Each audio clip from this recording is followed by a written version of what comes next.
Selamat pagi tim, hari ini kita mendapat mandat penting dari Inspektorat Kementerian ABC. Kasus baru, Pak. Iya, kasus dugaan penyimpangan gedung Pusdiklat di Kota Biru. Kita ditugaskan sebagai tim investigasi. Kapan laporan masuk, Pak? Laporan masuk per 4 Januari 2024, tapi akar masalahnya jauh sebelum itu. Nama-nama besar terlibat. Fokus kita adalah mengungkap fakta. Siapa target utama kita? Target utama kita adalah Saudara Eva sebagai Kepala Bagian Umum. Dia diduga mengintervensi proses lelang tender. Kemudian siapa lagi yang terlibat, Pak? Yang terlibat ada Saudara WI sebagai bawahannya. Dia menerima arahan untuk merekayasa hasil lelang dan juga Yusi sebagai PT UBA yang memenangkan tender. Anggaran 50 miliar, luas lahan 1000 meter persegi, dan bangunan 3 lantai. Iya betul, dan itu sudah rampung 100% per 31 Desember 2023. Bagaimana bukti intervensi Eva ditemukan? Tim Itjen menemukan bukti komunikasi langsung antara Eva dan WI.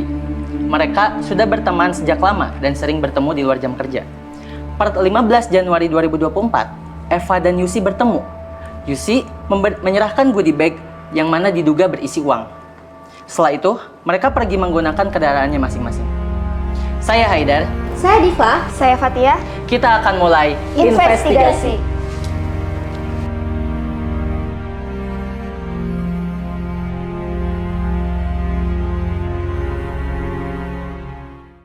Dalam beberapa tahun terakhir, sektor pengadaan barang dan jasa menjadi sorotan utama dalam pemberantasan korupsi. Menurut KPK, terdapat 57% kasus yang ditangani terkait sektor ini. Di sisi lain, sepanjang tahun 2024, KPK menerima hampir 3.000 laporan gratifikasi dengan total nilai 6,26 miliar rupiah. Dalam menganalisis kasus ini, kami menggunakan teori Freud hexagon. Teori ini membantu memahami mengapa seseorang bisa tergoda melakukan kecurangan, yaitu karena tekanan, kesempatan, rasionalisasi, keegoisan, arogansi, dan kemampuan. Dalam pengadaan proyek ini, ditemukan bukti komunikasi yang menunjukkan intervensi langsung pejabat internal untuk memenangkan peserta tertentu. Ini merupakan bentuk kolusi, yaitu kerjasama tersembunyi antara pejabat dan penyedia yang melanggar Undang-Undang Nomor 28 Tahun 1999 Pasal 5 Ayat 4. Praktik ini mencederai prinsip transparansi. Untuk itu, kami akan mengaudit dokumen tender, evaluasi teknis, dan notulen rapat guna memastikan apakah proses penunjukan dilakukan secara independen atau direkayasa. Kami juga menemukan dugaan gratifikasi kepada pejabat negara berupa pemberian hadiah, parsel, dan voucher umroh. Jika tidak dilaporkan sesuai ketentuan, hal ini dapat menjadi tindak pidana korupsi sebagaimana diatur dalam Undang-Undang Nomor 20 Tahun 2001 Pasal 12B. Kami akan memeriksa rekening dan aset pribadi pejabat serta menelusuri keterkaitannya dengan proyek. Langkah ini penting untuk memastikan apakah gratifikasi tersebut memengaruhi keputusan pengadaan atau sekedar menjadi imbalan diam-diam yang menyimpang. Meski laporan administratif menyatakan proyek rampung 100%, kami meragukan keakuratannya karena belum ada verifikasi fisik independen. Ini mengindikasikan kemungkinan manipulasi laporan yang tidak mencerminkan kondisi lapangan.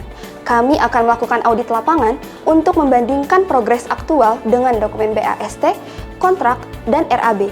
Jika ditemukan ketidaksesuaian mutu atau spesifikasi, maka pembayarannya akan dikaji ulang untuk mencegah kerugian negara dan potensi tindak pidana lanjutan.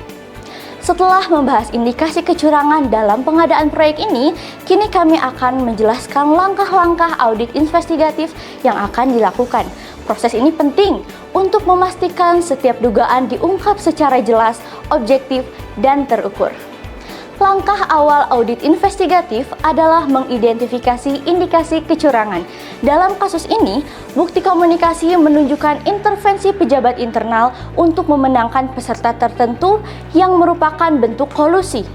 Berdasarkan temuan ini, kami akan menelusuri setiap dokumen dan catatan rapat guna memastikan keputusan yang diambil benar-benar mandiri atau hasil intervensi tersembunyi. Setelah indikasi kecurangan teridentifikasi, kami memasuki tahap pra-perencanaan investigasi. Di sini, tim investigatif dibentuk dengan memperhatikan integritas, kompetensi, dan independensi. Tim akan mengumpulkan informasi awal, memetakan resiko keuangan dan reputasi, serta menyusun hipotesis awal menggunakan pendekatan fraud theory approach sebagai dasar investigasi selanjutnya. Setelah pra-perencanaan, kami menyusun rencana investigasi secara sistematis. Rencana ini mencakup tujuan audit, ruang lingkup, metode, waktu pelaksanaan, dan pembagian tugas. Beberapa pendekatan akan digunakan, seperti concealment method untuk mengungkap penyembunyian, forensik audit untuk menelusuri aliran dana, serta digital forensik untuk menganalisis bukti elektronik. Kami juga akan menerapkan metode proof it untuk menilai apakah suatu pemberian mengarah pada gratifikasi atau tidak. Setelah rencana investigasi disusun, kami akan memulai proses investigasi secara komprehensif. Kegiatan ini mencangkup pemeriksaan dokumen, audit kepatuhan keuangan, audit forensik digital, serta verifikasi fisik di lapangan. Kami juga melakukan wawancara dengan pihak-pihak terkait, mulai dari staf pelaksana hingga pejabat utama. Seluruh temuan akan didokumentasikan untuk dianalisis lebih lanjut. Pemeriksaan dokumen dilakukan secara menyeluruh, mencakup dokumen tender, kontrak kerja, dan faktur pembayaran. Fokus utama kami adalah menemukan ketidaksesuaian yang dapat mengindikasikan adanya rekayasa administratif dalam proses pengadaan. Kami juga akan melakukan audit kepatuhan dan keuangan untuk memastikan bahwa proses pengadaan telah sesuai dengan ketentuan yang berlaku, seperti Peraturan Presiden Nomor 16 Tahun 2018. Selain itu, kami akan menelusuri aliran dana untuk memastikan pembayaran sesuai dengan pekerjaan yang dilakukan, serta menghindari praktik markup atau transaksi fiktif. Tentunya, kami juga akan melakukan audit forensik digital menggunakan perangkat lunak khusus. Untuk menelusuri bukti elektronik, fokus kami adalah menganalisis percakapan, seperti WhatsApp antara pejabat dan kontraktor, guna mengungkap adanya hubungan yang mengarah pada kolusi. Dari hasil pemeriksaan fisik, ditemukan sejumlah penyimpangan kualitas yang signifikan, seperti penggunaan material di bawah standar dan pekerjaan yang tidak sesuai spesifikasi. Berdasarkan analisis teknis dan perhitungan keuangan, kondisi ini menyebabkan potensi kerugian negara sebesar 6,875 miliar rupiah, karena nilai pekerjaan yang dibayarkan tidak sebanding dengan mutu aktual yang diterima oleh negara. Kami juga akan menerapkan metode proof it untuk menilai apakah suatu pemberian tergolong gratifikasi. Metode ini mengevaluasi 7 aspek, diantaranya tujuan, kepatuhan terhadap aturan, keterbukaan, nilai barang, etika, identitas pihak terlibat, dan waktu pemberian. Jika beberapa aspek menunjukkan pelanggaran, maka besar kemungkinan tindakan tersebut merupakan gratifikasi.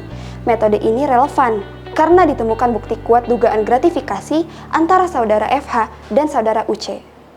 Setelah seluruh proses investigasi selesai, kami akan menyusun laporan akhir yang memuat temuan utama, analisis mendalam, dan rekomendasi tindak lanjut. Laporan ini akan diserahkan kepada Inspektorat Jenderal dan aparat penegak hukum, serta menjadi dasar bagi pengambilan keputusan manajerial dan proses penegakan hukum selanjutnya. Laporan ini merekomendasikan penonaktifan sementara saudara FH dan pelimpahan kasus kepada aparat penegak hukum, serta memasukkan PT UBA ke daftar hitam dan mengevaluasi seluruh proyek yang pernah mereka tangani. Untuk mencegah kerugian lanjutan dan menjaga integritas pengadaan, disarankan pula penguatan pengawasan internal, kewajiban audit fisik sebelum berita acara serah terima dilakukan, evaluasi sistem pengadaan, serta pengembangan pelaporan gratifikasi dan deteksi konflik kepentingan melalui whistleblowing system. Seluruh rekomendasi ini merespons hasil audit teknis yang menemukan kualitas pekerjaan tidak sesuai spesifikasi dengan potensi kerugian negara sebesar 6,875 miliar. Melalui investigasi ini, kami tidak hanya menghadirkan data dan rekomendasi, tetapi juga mengusung harapan akan sistem pengadaan yang lebih jujur, transparan, dan berintegritas. Karena kami percaya, akuntabilitas tidak cukup dibicarakan. Ia harus ditegakkan, dimulai dari keberanian untuk mengungkap kebenaran.